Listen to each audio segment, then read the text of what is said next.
wabarakatuh. Perkenalkan, nama saya Siti Mardiah, NIM 23060190102 dari Tadris IPA 6D. Pada kesempatan kali ini, kita akan belajar mengenai struktur dan fungsi protista. Nah, pokok pembahasan pada kali ini yang pertama, pengertian protista, yang kedua, ciri-ciri umum protista, yang ketiga, klasifikasi protista, yang keempat, peranan menguntungkan dan merugikan protista. Nah, memasuki pokok pembahasan yang pertama tentang pengertian protista. Apa itu protista? Protista yang berasal dari kata protos dan kata kritos.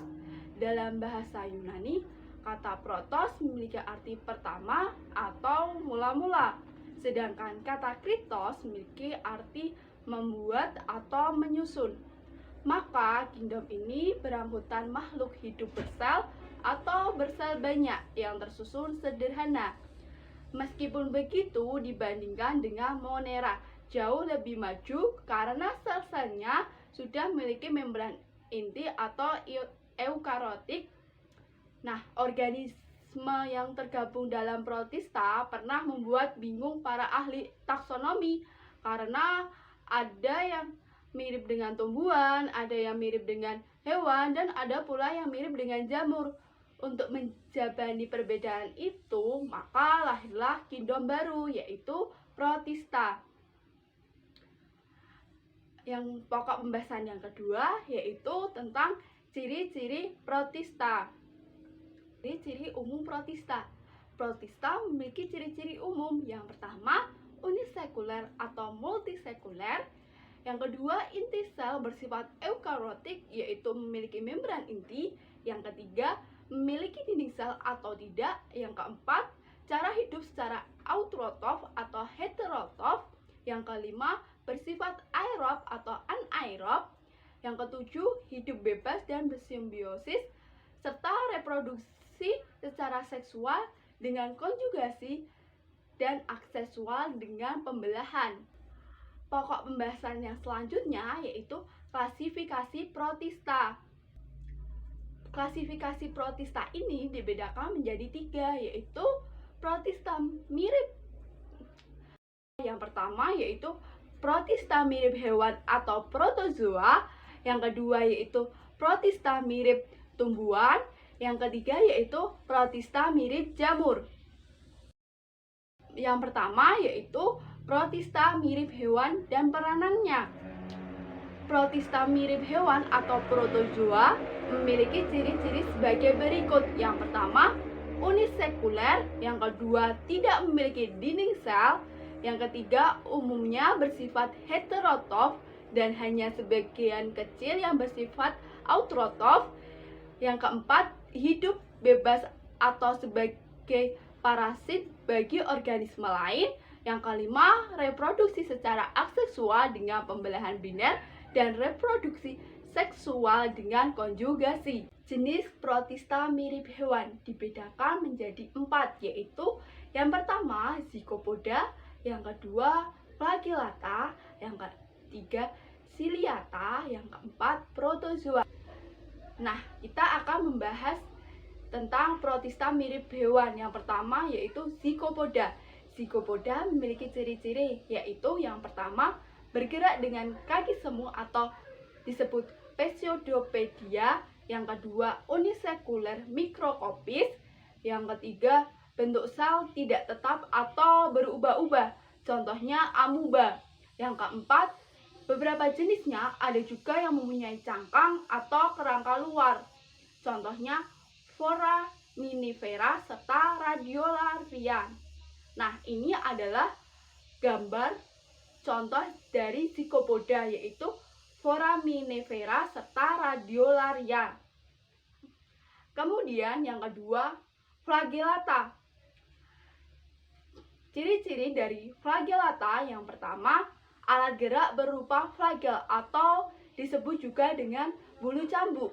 Yang kedua, hidup sebagai parasit atau hidup bebas di habitat laut, dan air tawar. Yang ketiga, bentuk tubuhnya tetap dilindungi oleh suatu selaput fleksibel yang disebut vellus, dan di sebelah luarnya terdapat selaput plasma. Yang keempat, memiliki dua macam protoplasma, yaitu ektoplasma atau lapisan luar yang padat, dan endoplasma atau lapisan dalam yang berwujud agak encer. Yang kelima, unisekuler atau hidupnya secara soliter, dan ada juga yang berkoloni. Yang keenam, bersifat mikroskopis. Yang ketujuh, berkembang biak secara seksual atau konjugasi dan aseksual. Nah, ini adalah gambar dari flagellata. Yang ketiga yaitu ciliata. Ciri-ciri dari ciliata yang pertama, bergerak dengan cilia atau dengan rambut halus. Yang kedua, bersel tunggal atau unisekuler. Yang ketiga, bentuk tubuh tetap atau tidak dapat berubah-ubah. Yang keempat, heterotrof atau tidak bisa membuat makanannya sendiri. Yang kelima, umumnya memiliki ukuran mikroskopis. Yang keenam, bentuk tubuh bervariasi seperti oval, menyerupai lonceng, sandal, corong, dan lain-lain. Yang ketujuh, sebagian besar habitatnya di perairan seperti sawah, rawa, dan tempat-tempat berair yang kaya dengan zat organik. Nah, ciri-ciri yang ke-8 yaitu hidup bebas atau soliter, parasit atau bersimbiosis. Yang ke-9 yaitu memiliki vakuola kontraktil yang berfungsi sebagai osmoregulator. Yang ke-10 memiliki dua macam nukleus di dalam satu sel, yaitu makronukleus yang berfungsi mengatur metabolisme dan reproduksi aseksual atau vegetatif, serta mikronukleus yang berfungsi mengatur reproduksi seksual atau generatif. Nah, ini adalah gambar dari ciliata. Yang keempat yaitu protozoa. Ciri-ciri dari protozoa yang pertama, unisekuler atau bersel tunggal. Yang kedua, tidak memiliki alat gerak seperti protozoa lainnya. Yang ketiga, parasit pada manusia atau hewan. Yang kelima, berkembang biak secara seksual dan aseksual. Yang keempat yaitu protozoa. Protozoa memiliki ciri-cirinya. Yang keempat yaitu protozoa. Protozoa memiliki ciri-ciri, yaitu yang pertama, unisekuler atau bersel tunggal. Yang kedua yaitu tidak memiliki alat gerak seperti protozoa lainnya. Yang ketiga, parasit pada manusia atau hewan. Yang keempat, berkembang biak secara seksual dan aseksual.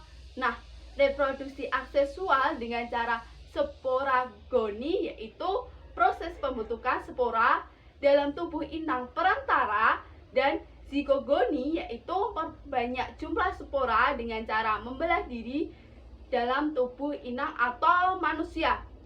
Nah, sedangkan reproduksi seksual melalui perkawinan sel gamet yang terjadi di tubuh nyamuk atau inang perantara. Nah, contoh dari sporozoa ini yaitu Plasmodium sp, Toxoplasma goldie. Nah, ini adalah gambar dari sporozoa, yaitu siklus hidup sporozoa, siklus hidup Plasmodium sp. Nah, ini adalah gambarnya. Kemudian, persamaan dan perbedaan protista mirip hewan ini. Yang pertama yaitu persamaannya. Sama-sama merupakan protozoa yang bersifat unisekuler, eukariotik, dan tidak memiliki sel dan heterotrof. Dan perbedaannya yaitu pada alat geraknya. Zygomorpha memiliki alat gerak kaki semu, Ciliata memiliki rambut getar, Flagellata memiliki rambut cambuk, dan sporozoa tidak memiliki alat gerak.